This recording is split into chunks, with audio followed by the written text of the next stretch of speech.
ఈ పాపం నిన్ను నరకంలోనికి తీసుకొని వెళ్తా ఉంది. ఈ పాపమును ఎదిరించగలిగిన, సహించగలిగిన, ఈ పాపం నుంచి విడిపించగలిగిన వారు ఎవరు లేరు ఈ లోకంలో.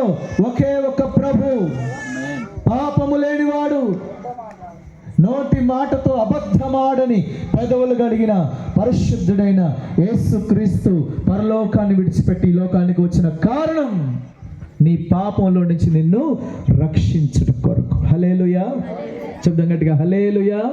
ఆయన రక్షించడానికి వచ్చాడు. నీ మతం మార్చడానికి, నీ కులం మార్చడానికి రాలేదు.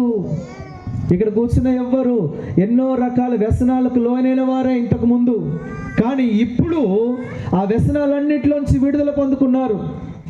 ఆ త్రాగుల్లో నుంచి, ఆ వ్యభిచారంలో నుంచి, ఆ దొంగతనంలో నుంచి విడుదల పొంది సమాజ స్థాపనకై ప్రభువైన యేసుక్రీస్తు ద్వారా మార్చబడ్డారు. ఒక ఆరోగ్యకరమైన, ఒక ఉన్నతమైనటువంటి సమాజం స్థాపించబడాలి ఈ లోకంలో. పరలోకంలో ఎలాగో ఈ భూమి యందును అలాగ నెరవేర్చబడాలని దేవుని చిత్తం. హల్లెలూయా. పరలోకంలో శాపం లేదండి, పరలోకంలో దొంగతనం లేదండి, పరలోకంలో అన్యాయం లేదండి, పరలోకంలో రోగం లేదండి. ఇవన్నీ లేని ఒక చక్కటి సొసైటీ, ఒక మంచి కమ్యూనిటీ, హోలీ కమ్యూనిటీ అని పిలుస్తాం కదా, పరిశుద్ధమైనటువంటి సమానత్వం స్థాపించడానికి యేసుక్రీస్తు లోకానికి వచ్చాడు. నిన్నటి దినం ఒక మంత్రి గారు చెప్తుంటే విన్నాను. యేసుక్రీస్తు ప్రభువు గాని రాకపోతే, దైవ సేవకులు అనబడిన వారు ఇక్కడ కూర్చున్నారు, ఇంకా అనేక దైవ సేవకులు లేకపోతే ఊరికి, టౌన్కి ఒక పోలీస్ స్టేషన్ కాదు, బజార్కి ఒక పోలీస్ స్టేషన్ కట్టాల్సి వచ్చేది అన్నాడు ఆయన. ఒక పెద్ద మంత్రి గారు మాట్లాడారు నిన్న. హల్లెలూయా. అంటే అర్థం ఏంటంటే, ఒకవేళ ఇటువంటి బోధనలు కానీ లేకపోతే బజార్కి పోలీస్ స్టేషన్ అవసరం అయ్యేది.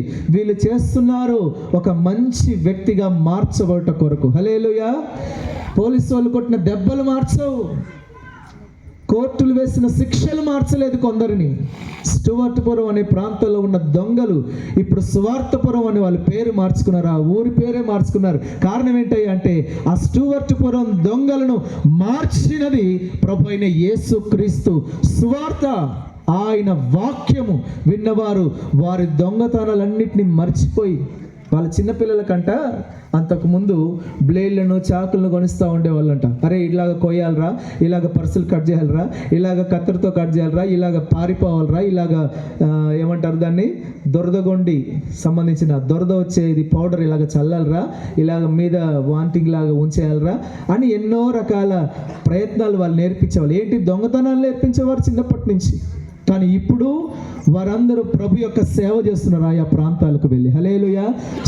స్టువర్ట్పురం సువార్తపురం అయిపోయింది.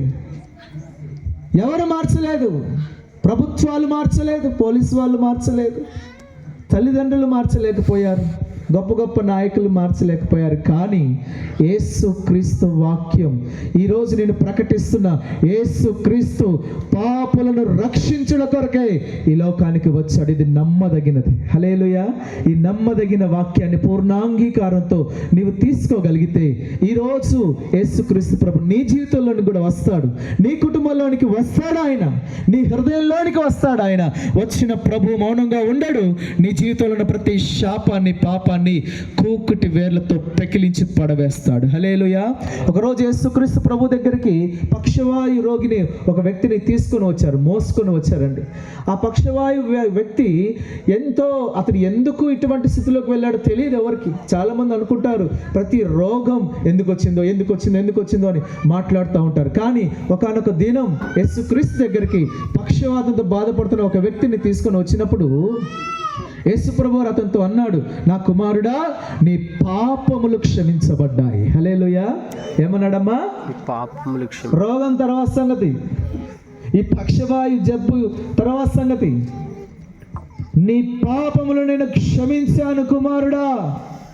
పాపము క్షమించబడిన తర్వాత నీవు కుమారుడు అయిపోతావు యేసుక్రీస్తుకి. హల్లెలూయా.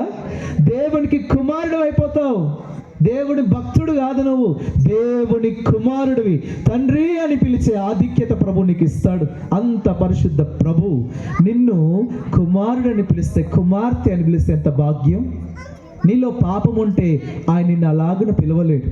ఈరోజు ప్రభు ఆ వ్యక్తితో మాట్లాడిన మాట మీకు గుర్తు చేస్తున్నాడు. నా కుమారుడా, నీ పాపములు నేను క్షమించాను అని చెప్పిన తర్వాత అందరూ ప్రశ్నించుకుంటున్నారు. అందరూ ఈయన ఎవరు క్షమించడానికి, ఈయన ఎలా క్షమిస్తాడు, నేనేదో దేనికోసం చేసిన పాపను ఈయన ఎలా క్షమిస్తాడు, ఈయనకు అటువంటి అధికారం ఎక్కడిది అని ప్రశ్నిస్తూ చూస్తే ప్రభు మరలా ఆ వ్యక్తితోనే, ఆ పక్షవాత వ్యక్తితోనే మాట్లాడుతున్నా. ఏమని తెలిసిన, ఇదిగో నీ పరుపెత్తుకొని నువ్వు నీ ఇంటికి వెళ్ళు. హల్లెలూయా.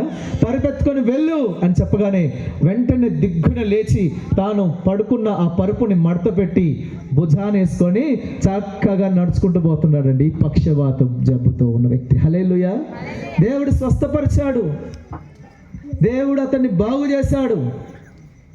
ఇది బాగు చేయడం మీ కన్నులతో చూస్తున్నారు. అయితే ప్రభువు చెప్పిన మొదటి మాట ఏంటి? మరి ఏంటమ్మా మొదటి మాట ఏంటి?